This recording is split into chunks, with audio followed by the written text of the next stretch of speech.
I'm Michaela Cudmore, and this is your news at 6:37 p.m.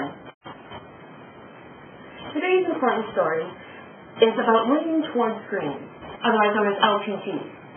Now, if you don't know about them, they have 1,000 supporters that are all across Canada, but their main buildings are in British Columbia, Saskatchewan, and Alberta. Now, in the past,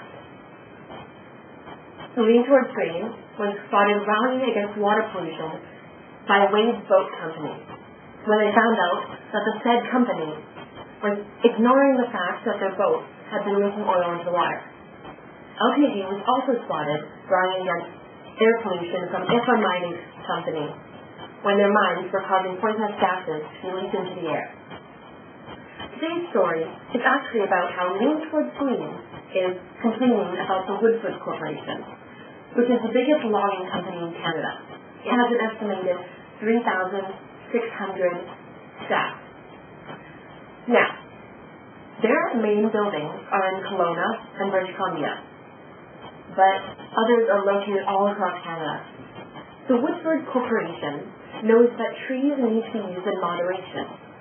They also know that they need to be replanted. The company makes sure they spread seeds over previous logging sites, though they don't realize they should be cleaning up the site before the planting, which is what the LPG is complaining about. This is the part where the company ultimately shows bad judgment. They're harvesting. They prefer clear cut compared to selective cutting, which costs more. They know the consequences towards the environment and the effects decisions have made on a lot of people in Canada, but they're not willing to lose the money, which are the main reasons that the LPG are so against this company. Now, we have a general history of the development of the resources in BC, that of which logging. Now, the First Nations people used the forest for homes before the Europeans arrived. Captain James Cook started the trend of using the many Douglas fir trees to make masts for their ships.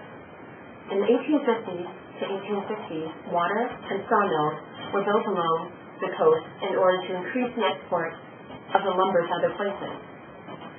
Logging was done by hand with handsaws, horse, and oxen. During the 1880s, the building of the Canadian Pacific Railway created a more specific demand for lumber. In the 1920s, trucks were introduced, which almost completely replaced the railways, and began to tell their workers to go back to the previous logging site and replant the seedlings. The BC Forest Act was amended in 1947 to establish forest management practices that would be managed for a long-term yield of timber, resulting in the AAC. The AAC, which meant the allowable annual cut, determines the maximum that a logging company can log. By 1980, the logging industry employed 1 in every 10 Canadians. Many people were concerned and criticized the logging companies for not doing enough to protect British Columbia forests.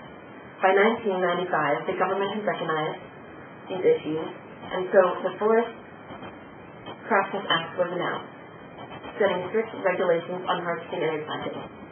When the 1930s arrived, the demand for lumber in Europe sparked the idea of faster cutting, and the tree plow was born.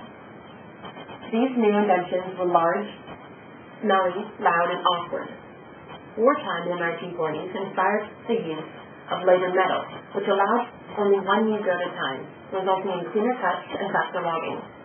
At this time, the companies came to their senses and began to sell. And that's the end of this week's story. See you next time when we talk about the forest.